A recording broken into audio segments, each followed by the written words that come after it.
How are you supposed to get a 7 or 8-year-old reading when they fight you every step of the way, or it just isn't coming naturally? In this video, I'm going to give you the exact strategy you need if your child is around the age of 8 and still can't read, and tell you exactly how to get your child reading even if all they want to do is play video games. What I'm about to show you sums up everything I've learned in the last 10 years as a reading specialist. And with these strategies applied, I've seen many older students overcome reading challenges and struggles in a short period of time. Now, many people will tell you not to worry and just let your child read at their own pace. And while there's an ounce of truth to that, I want to show you exactly why your child should read before the age of 8. So this tray of cookie dough here is going to represent your child's brain at the age of 0 to 7. As you can see, it's a clean slate ready to make new connections. And this water is going to represent new information or experiences that your child is going to learn in those first 7 years. So when kids are introduced to reading, their brain forms pathways, for better or for worse. So let's say your child really depended heavily on pictures when they were first learning to read, and this was the neural connection made in their brain. Or let's say they were trying to memorize patterns of words and trying to recognize it by sight, then maybe this neural connection is going to be made. So every time that they read, their brain uses these pathways more and more. And as you can see, they start to get deeper and stronger over time. Now, when a child reads a new book or new information, their brain is going to try to use those pathways in order to figure out what it says. And similar to water erosion, the more those pathways are used, the deeper and stronger they become. And this is exactly what happens after the age of 8. Yes, it's still forming new pathways, but it's really trying to use those existing pathways to move the information across. So let's say your child did read using the pictures over and over as they were getting older. Now, when those pictures are taken away, the brain is still going to try to use that same neural pathway in order to get the information into their brains. But the problem is those pictures aren't going to get them there anymore because the pictures just don't exist. And this is where we see a lot of older kids struggling. So at this point, you may be feeling like it's too late. Those trenches are too deep and I just can't reverse it. My child's just going to continue to struggle. But don't worry, these cookies haven't been baked yet. Even though they're not at the peak of their neuroplasticity, new neural connections can still absolutely be made. So now it's just a matter of intentionally building those new neural pathways over repetition and intentionally teaching strategies in order to build those roads that we want to see in the brain. And over time, as these old connections are not used anymore, they're actually going to start to be pruned away by the brain. So what do you do? Many parents of kids this age will say to me, every time I try to get my child to learn to read, it's an uphill battle of frustration and battle of the wills, just trying to get them to sit down, get off their video games, and read. Let's go back to your cookie dough for the good news. When we give our kids a reward for intentionally creating a new neural pathway, that actually helps to deepen and strengthen that neural pathway faster because they get a dopamine hit that basically says, this is valuable, let's do this again. So use the video games or whatever your child wants to do to your advantage and have them use that as a reward for maybe 15 minutes of reading time. And cookie dough's a pretty good dopamine hit too. So what do we do in those 15 minutes to create the right neural pathways? Here's a minute-by-minute breakdown so you can make the most of those 15 minutes with them.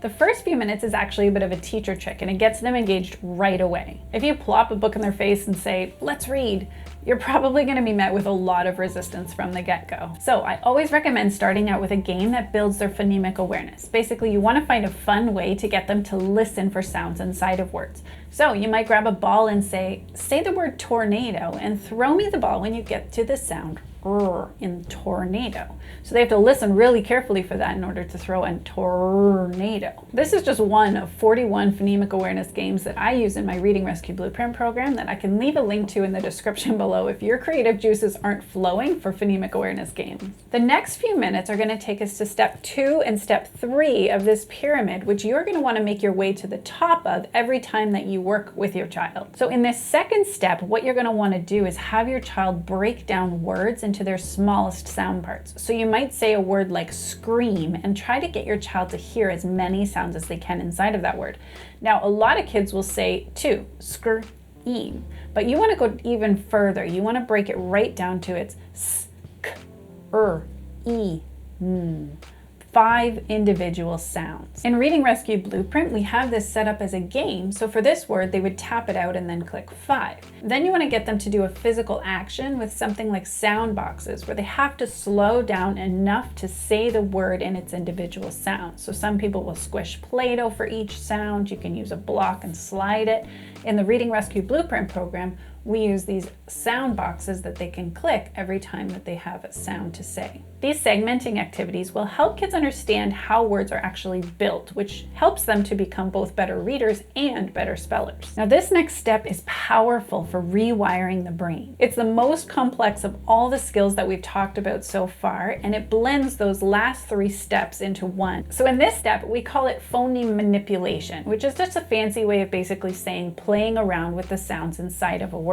So they can add sounds, delete sounds, change sounds. So for this, you would give your child a word and have them change one sound inside of the word. So if the lesson you're focusing on is still in that sound, you can take a word like rip and have them change the to a s and have them come up with the word sip. Similarly, they can take the I in sip and change it to an a and get sap.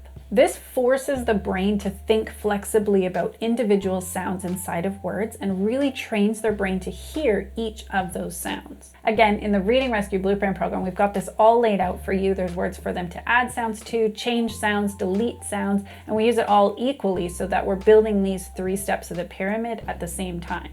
Now it's time to go from hearing those sounds to actually writing them. Now, my recommendation for this is to start using nonsense words, just a few letters at a time, especially if they're brand new to spelling or they really struggle with it. If not, you'll see those old neural pathways take root as they just use whatever spelling strategies they've always used in the past. So if you start with a word like reb, if you're using the again, they really have to listen for the sounds in order to create that nonsense word. Once you see them really slowing down enough to write those nonsense words, you can start to incorporate real words so that they have that same habit formed. Now, this is the part of the lesson where we actually get your child to read visually. The rest of this was actually just building neural pathways for phonemic awareness in order to rewire their brain to read correctly. When you're choosing books or sentences for your child to read, start out with books that are called Decodables, which are intentionally written to target those phonemic awareness skills before introducing them to these crazy concepts of spelling that they haven't been introduced to yet. I'll leave a link for a list of Decodables that you can probably check out at your local library. In Reading Rescue Blueprint, this work has already been done for you. All of our reading passages target the skills that they're learning that particular lesson and only review the skills that they've learned. In our reading passages, they can actually highlight their sight words that they've learned as well to visually show them which words to sound out and which ones are already in the memory part of their brains. We use a fun game that helps kids review the words they've learned after the video lessons, teaching them the new word.